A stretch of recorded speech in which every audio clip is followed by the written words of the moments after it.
함께 사도신경으로 우리의 신앙을 하나님 앞에 고백하시겠습니다.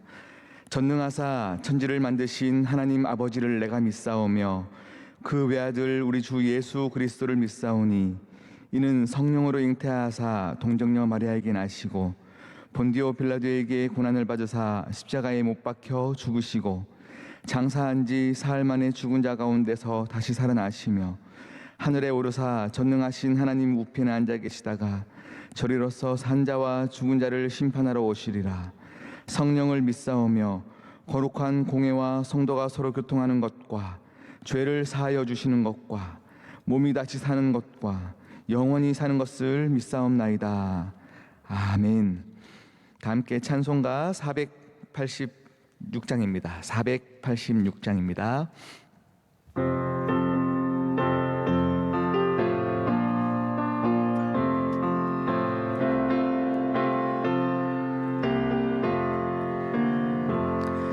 이 세상에 근심된 일이 많고 참 평안을 몰랐구나. 내 주 예수 날 오라 부르시니 곧 평안히 쉬리로다. 주 예수의 구원의 은혜로다. 참 기쁘고 즐겁구나. 그 은혜를 영원히 누리겠네. 곧 평안히 쉬리로다. 곧 평안히 주 예수의 구원의 은혜로다. 주 예수의 구원의 은혜로다. 참 기쁘고 즐겁구나. 그 은혜를 영원히 누리겠네. 곧 평안히 쉬리로다. 이 시간 이재월 권사님께서 기도 인도하시겠습니다. 지금도 살아서 역사하시는 하나님 아버지, 사랑과 은혜로 늘 함께 해주시니 감사합니다. 말씀대로 살지 못하고 세상을 향했던 연약함을 이 시간 회개합니다. 용서하여 주시옵소서. 성전에 나올 수 없었던 시간, 현장 예배의 소중함을 깨닫게 하시고 다시금 은혜의 자리를 간절히 사모하게 하시니 감사합니다. 코로나가 속히 종식되어 예배의 자리가 넘쳐나고 하나님께 영광과 찬양을 올려드리게 하옵소서. 대한민국을 사랑하시는 주님, 정치가 안정되며 외교 안보를 든든히 지켜주시옵소서. 우리 명성교회와 함께 하시는 주님, 7년을 하루같이 오직 주님께 영광 돌리는 교회 되게 하심을 감사드립니다. 교회를 눈동자같이 지켜주시옵소서. 울로 목사님의 영육을 강건케 해주시고 혼란의 시대에 영적 큰 기둥으로 크신 사명 감당하시며 비전 목회사에게 알찬 결실 맺도록 함께하여 주시옵소서. 사랑하시는 우리 담임 목사님을 통하여 날마다 은혜 받게 하시니 감사합니다. 목사님의 건강을 지켜주시고 안보하시며 이 민족과 세계의 영적 귀한 지도자로 세우사 하나님의 뜻이 온전히 이루어지게 하옵소서. 하늘의 권세와 능력으로 말씀대어 나실 때 포도가지가 포도나무에 붙어 있은 같이 주님 안에서 주님만 바라보는 저희가 되게 하옵소서. 선교사님께 영역의 강건함과 성령 충만으로 성교 열매 맺게 하옵소서. 군장병들이 건강과 안전을 기도드리며 오늘도 목사님 말씀을 통하여 은혜 받고 승리하게 하옵소서. 감사드리며 주 예수 그리스도 이름으로 기도드립니다. 아멘. 아멘. 사사기 6장입니다. 사사기 6장 11절에서 16절까지의 말씀입니다. 사사기 6장 11절에서 16절까지의 말씀입니다.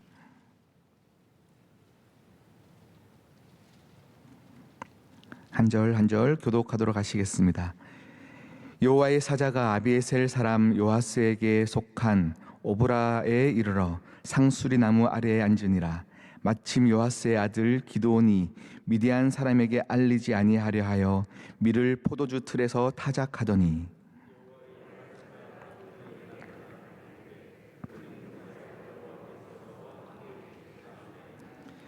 기드온이 그에게 대답하되 오 나의 주여 여호와께서 우리와 함께 계시면 어찌하여 이 모든 일이 우리에게 일어났나이까.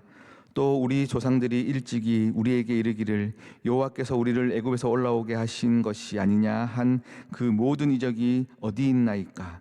이제 여호와께서 우리를 버리사 미디안의 손에 우리를 넘겨 주셨나이다 하니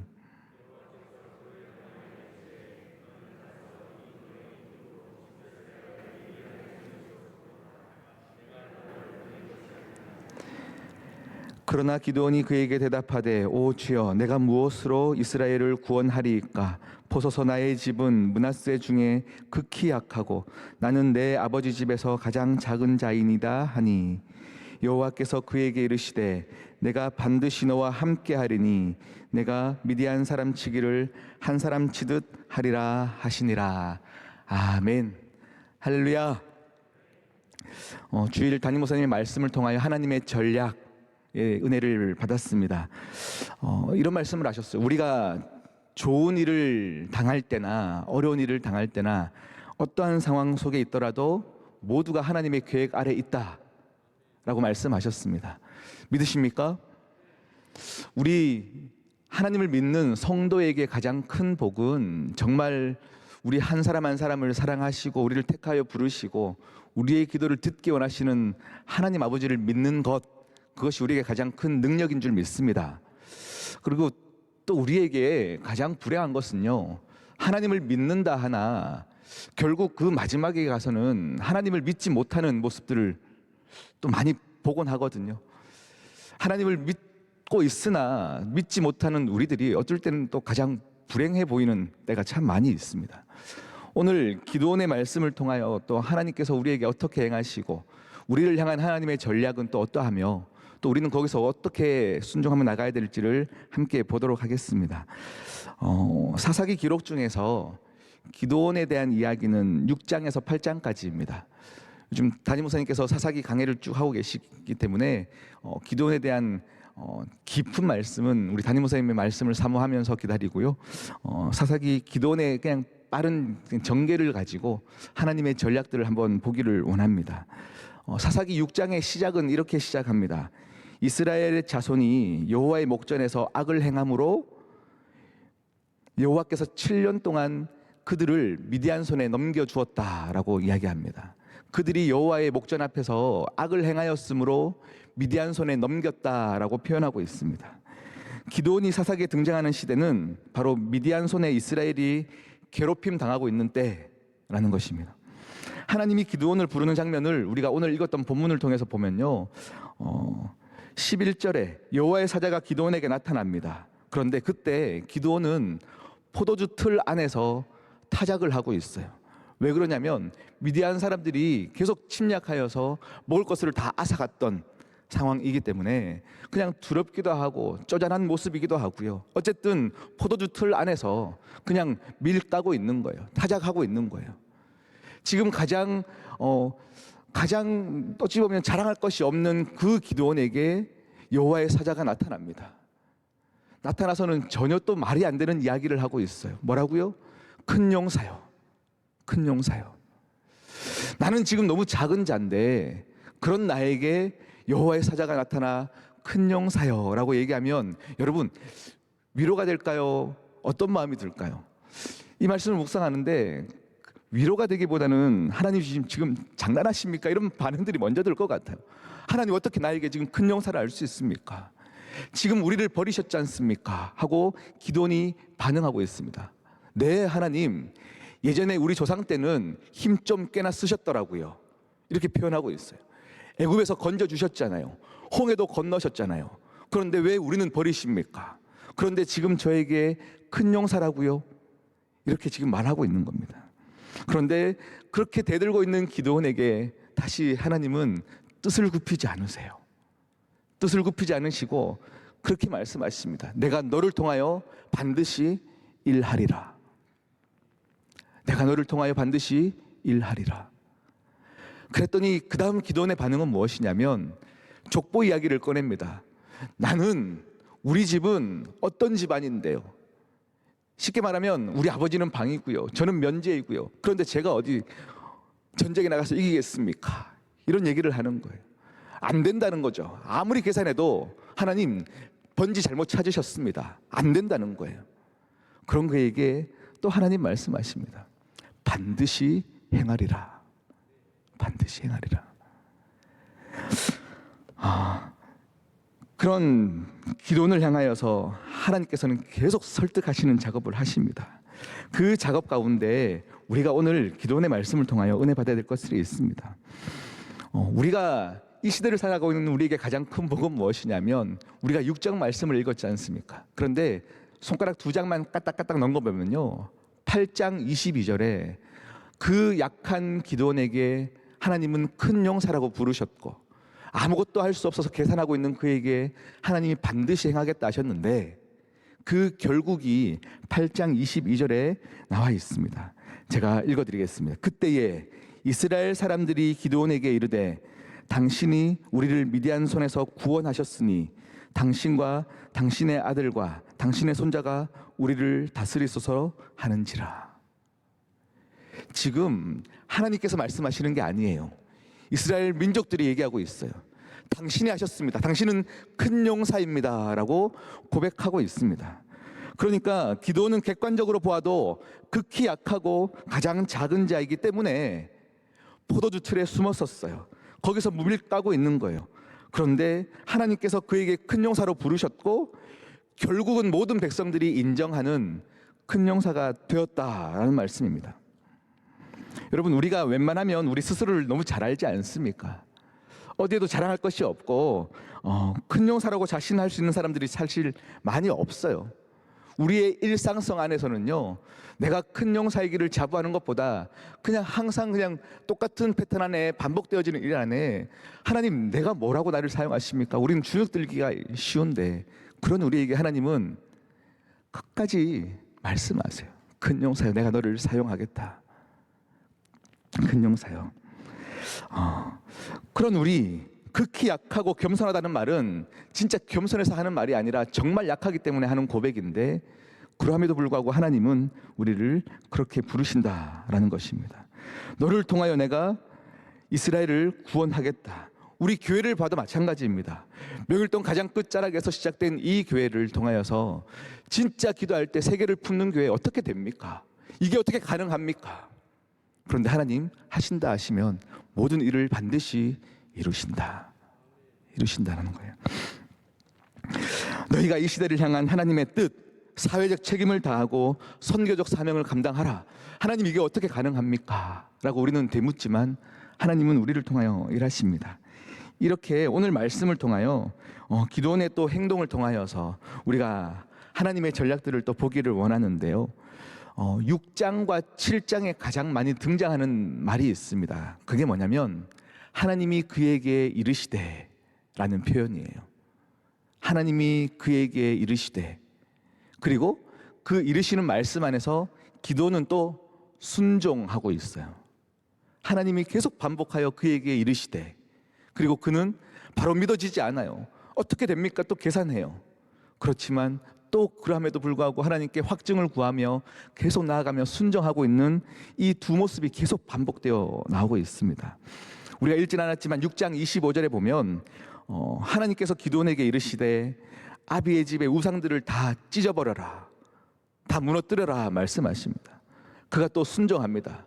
모든 우상들을 다 깨트립니다. 그랬더니 사람들이 화가 나서 다가옵니다. 요아스 아버지에게 찾아가서 네 아들 어디 있느냐, 기드온 어디 있느냐. 그랬더니 아버지가 이렇게 얘기하는 거예요. 만약에 너희가 믿던 바알이 진짜 살아있으면 그 바알이 내 아들을 치겠지, 너희들이 치지 않아도 된다 라고 얘기해요. 그랬더니 그 사람들이 돌아가면서 기드온에게 별명을 붙여주죠. 그 별명이 여룻바알, 바알이 친히 저주할 사람, 바알이 때려잡을 사람, 이렇게 비아냥거리면서 돌아가는 거죠. 그렇게 순종하며 나아갑니다. 그리고 여호와의 영이 기드온에게 임하시니 사람들이 모입니다. 미디안을 치러 가야 되는데 기드온은 또 믿지 못하는 거예요. 그러니까 또 하나님께 확증을 구합니다. 하나님, 이 양털 솜을 이 타작마당에 두겠습니다. 이 넓은 마당에 이 솜에만 이슬을 내려 주십시오. 또 하나님은 또 그 일 가운데 또 행하십니다. 모든 마당은 다 말랐지만 이 양털 솜에 물이 촉촉히 고이는 거죠. 기도는 한 번 더 하나님께 확증을 구합니다. 하나님, 그러면 반대로 하십시오. 이 축축한 양털만 바짝 마르게 하시고 이 온 마당이 축축히 젖게 해주십시오. 또 하나님은 그 일들을 하시며 큰 용사임을 알지 못하는 기드온을 향하여서 또 설득해 가시는 자상한 아버지 같으신 하나님 아버지의 모습들이 있습니다. 결국 사람들이 모였습니다. 32,000명의 사람들이 모였습니다. 그런데 하나님은 32,000명의 사람들을 많다라고 얘기하십니다. 우리가 쳐야 할 미디안의 수는 오늘 말씀을 보니까요, 해변의 모래같이 많다라고 표현하고 있어요. 그 사람들이 탔던 낙타의 수가 해변의 모래와 같이 많은 사람들인데, 고작 이스라엘 민족들은 전쟁에 나가겠다고 나온 사람이 32,000명이었어요. 그런데 하나님은 수가 많다, 줄여라. 그래서 또 기도는 거기에 순종하는 거예요. 야, 두려운 사람들은 다 가라. 한 명도 가지 않기를 바라며 가라라고 얘기할 때 또 다 가버리는 거예요. 그렇게 22,000명이 가버려요. 10,000명이 남았습니다. 하나님 너무 작습니다. 더 구해줬으면 좋겠습니다 하는데 또 하나님은 많다 얘기하십니다. 우리의 생각과 하나님의 생각은 너무 다르십니다. 그렇게 물에 가서 물을 먹는 모습들을 보이면서 하나님께서 또 말씀하시죠. 터프하게 먹는 사람, 그 사람들은 다 돌려보내고 주위를 살피며 정말로 두려워 떠는 사람들만 전쟁에 데려가라. 9,700명은 남자답게 물을 마십니다. 머리를 박고 물을 터프하게 마십니다. 전쟁에 나가서 이길 법한 사람들입니다. 그런데 하나님은 그들을 돌려보내라 하십니다. 두려워 떨고 물을 마시는 그 300명을 데리고 전쟁에 나가는 거예요. 기도원의 300용사는 정말로 전쟁에 나갈 용사들이 아니라 정말로 가장 지극히 작고 작은 자들, 그들을 하나님께서 부르셨습니다.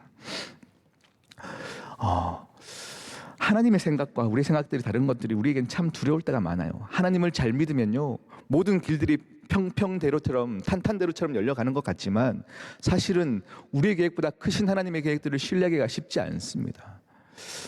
저는 청년 사역들을 감당하기 때문에 청년들을 많이 만나는데요, 청년들 중에 취업을 못하고 지금 힘들어하는 청년들이 참 많이 있어요. 예전에 어떤 한 청년들이 저에게 찾아왔습니다. 저는 그 청년의 사정을 너무 잘 알고 있어요. 집이 너무 어렵습니다. 너무 어려워도 너무 어려워서 회사를 다니다가 이 친구가 이제 공무원 준비를 하려고 회사를 그만둔 거예요. 그리고 공부를 하기 시작하는데 아무도 집에서 돈 버는 이가 없습니다. 본인이 다 먹여 살렸었습니다. 그런데 공부를 하기 시작하면서 경제적으로 또 너무 어려워진 거죠. 그 친구가 하루는 저를 찾아왔어요. 목사님, 고민이 있어서 찾아왔습니다. 그래, 뭐냐? 지금 너무 상황이 어려운데 11조를 해야 되겠죠? 라고 묻더라고요. 11조를 해야 될까요? 제가 너무 미안한데 너 지금 상황이 어떻게 되냐? 한 달에 얼마 정도 지금 수익을 낼 수 있으며 어떻게 생활하고 있느냐 물었어요. 그랬더니 막 설명을 하더라고요. 제가 11조만 안 하면 이걸로 점심을 먹으면서 공부할 수 있는데 헌금을 하다 보니까 밥도 못 먹고 공부하고 있다는 건 거죠. 제가 너무 아비된 마음으로 가슴이 너무 아팠어요. 그래서 제가 이렇게 얘기했어요. 하나님이 네 헌금 안 받으면 굶어 죽느냐? 하나님이, 제가 더 세게 얘기했어요. 하나님이 사채업자냐? 아니다. 밥 먹어라. 너에게 지금 공부는 하나님께서 너에게 허락하신 예배다. 밥 먹고 공부해라. 그런데 제가 그렇게 얘기했더니 이 친구가요, 눈이 동그래지면서 어떻게 목사가 헌금하지 마라 하지? 이런 눈빛으로 저를 쳐다보는 거예요. 지금까지 얘기했던 거는 진짜 형된 마음으로, 부모된 마음으로 제가 그렇게 조언했어요. 그리고 그 다음은 제가 믿는 하나님을 정말 신뢰해서 이 친구에게 말했어요. 그런데 만약에 내가 지금 너의 입장이라면 굶어 죽더라도 하나님, 나 그냥 차라리 죽이십시오 하고 헌금 해보기도 할 것 같다라고 했어요. 이건 제가요, 목사로서 어떤 율법을 가르치는 게 아니고 제가 믿었던 하나님을 신뢰하기 때문이에요. 하나님, 차라리 죽이시려면 죽이십시오 하고 내 염려를, 하나님 이거 못 먹으면 저 배고파서 공부 못하는데 어떡하죠 했던 내 모든 염려를 그냥 하나님께 던졌을 때 하나님께서 친히 얘 이러다 정말 죽겠다 하시면서 하나님을 일하게 만들어 봐라. 하나님이 너를 그냥 죽이시겠냐? 죽이시겠냐? 우리의 일상 가운데 우리의 계획과 우리의 생각과 다른 하나님의 놀라운 크신 뜻이 있는데요, 우리는 큰 용사가 아니에요. 할 수 없어요. 작은 것 앞에 우리는 또 무너집니다. 오늘 이렇게 설교를 하고 있고 예배를 드리고 있지만, 새벽을 지키고 있지만 우리는 또 작은 것 하나에 넘어져 또 하나님을 원망할 때가 참 많은 가장 연약한 자입니다. 그런 우리에게 또 하나님께서 말씀하시는 거예요. 큰 용사여, 일어나라. 그때그때마다 기적을 일으키시고 만남의 복을 더하여 주셔서 지금도 우리를 하나님의 사명답게, 사명으로 우리를 끌고 가시더라라는 거예요. 우리가 갈등하는 것은 하나님의 뜻과 내 상황에서 오는 괴리입니다. 아무리 봐도 안 될 것 같은데 하나님은 또 하라 하십니다. 하나님은 하라 하십니다. 여러분, 우리에게 사명이라는 것이 너무 무거운 짐으로 느껴질 때가 참 많이 있어요. 그런데 하나님은 우리를 일시키려고, 너를 일시켜 먹으려고 사명을 주시는 게 아니에요. 하나님께서 그 독생자 예수 그리스도에게 사명을 주시고 이 땅에 보내신 이유, 하나님의 사랑과 하나님의 철저한 계획이 있으셨고 거기에 철저하게 순종하신 것들이 겸손이었어요. 주님께서 침뱉음 당하면서도 그 길을 끝까지 포기하지 않고 갈 수 있었던 이유는 사명을 알았기 때문이죠. 내가 무엇을 해야 되는지 마땅히 알았기 때문에.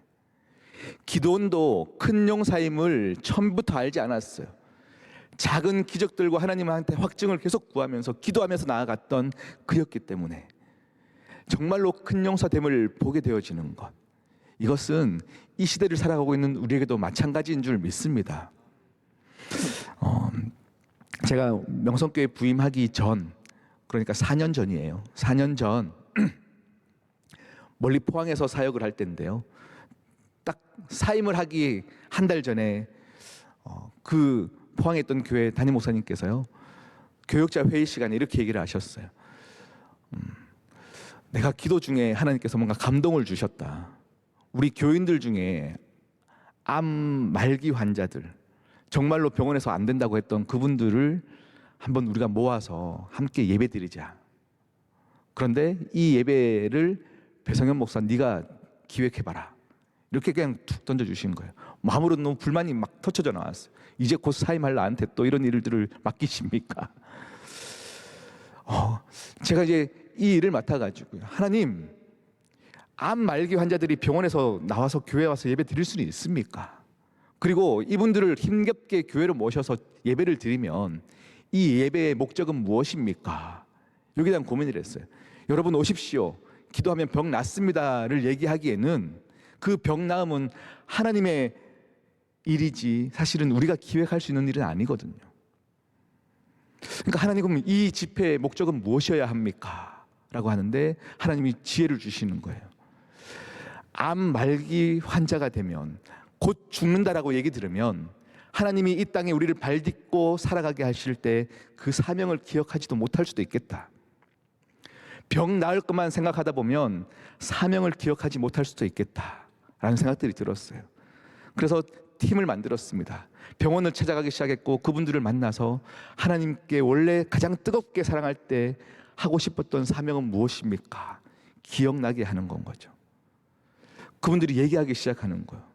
하나님께 원래 나에게 기도했던 것들은 이런 거였다, 이런 거였다. 다 하지 못해서 너무 가슴 아프다.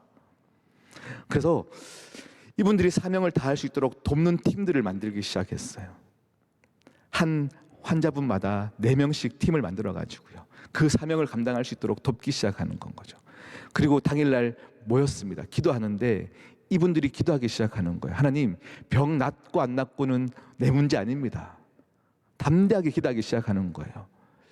그런데 제가 숫자로 얘기는 드리지 않겠습니다. 놀라운 일이 벌어져요. 병원에서 가망 없다라고 했던 그분들이 사명을 가지고 기도하기 시작하고 진짜 죽을 때 죽더라도 사명 감당한다라는 마음 때문에 무엇을 해야 될지가 정해지니까 건강이 회복되는 분들이 많이 속출하기 시작하는 건 거죠. 하나님이 우리에게 사명을 주신 이유는 하나님이 너 일해라가 아니에요. 우리가 마땅히 살아야 될 길 가운데 행복을 누려라. 행복을 누려라. 아멘. 여러분, 우리에게 주신 그 사명 가운데서 겸손함을 보이는 것은 순종입니다. 아무리 계산해도 안 될 것 같아도 순종하는 것입니다. 그 순종함 안에서 하나님은 반드시 이루어 가십니다. 오늘 말씀, 기도 말씀을 꼭 기억하시면서 작디 작은 그 기도를 향하여서 큰 용사로 부르신 그 하나님께서 우리 교회를 향하여 크다 말씀하시고 우리 각 한 분 한 분들의 인생에 찾아가셔서 큰 용사라고 말씀하십니다. 제가 신약의 요한 1서 5장 3절 말씀을 읽고 말씀을 마무리할까 합니다. 하나님을 사랑하는 것은 이것이니 우리가 그의 계명들을 지키는 것이라. 그의 계명들은 무거운 것이 아니로다. 하나님을 사랑하는 것, 우리가 하나님께 겸손히 나아가는 것은 그의 계명을 지키는 것인데요, 율법으로 행하는 것이 아닙니다. 우리를 무겁게 만드는 것이 아닙니다. 우리를 사랑하여 맡기신 그 일들 가운데 여러분 오늘 하루도 기도함으로, 말씀을 사랑함으로, 또 순종함으로 나아가는 귀한 복된 하루가 되기를 소망합니다. 이 시간 함께 기도하시겠습니다. 하나님, 나를 향한 하나님의 전략을 신뢰할 수 있는 하루를 보내게 하여 주시옵시고, 사명 감당할 수 있는 하루를 보내게 하여 주시옵시고, 지금 출타 중이신 담임 목사님의 모든 영육간에 또 하신 모든 계획 가운데 또 하나님의 사람들을 붙여주셔서 위로함이 있게 하시고 귀한 일들 감당하시기에 부족 없는 담임 목사님 되게 하여 주시옵소서. 올람 목사님의 모든 사역 가운데, 비전 사역 가운데, 군선교 가운데 하나님 정말로 행하실 모든 일들을 보여주셔서 하나님 생명을 얻는 이들이 넘쳐날 수 있도록 주여 역사하여 주시옵소서. 함께 손들고 주여 삼창하시고 기도하시겠습니다. 주여, 주여, 주여. 하나님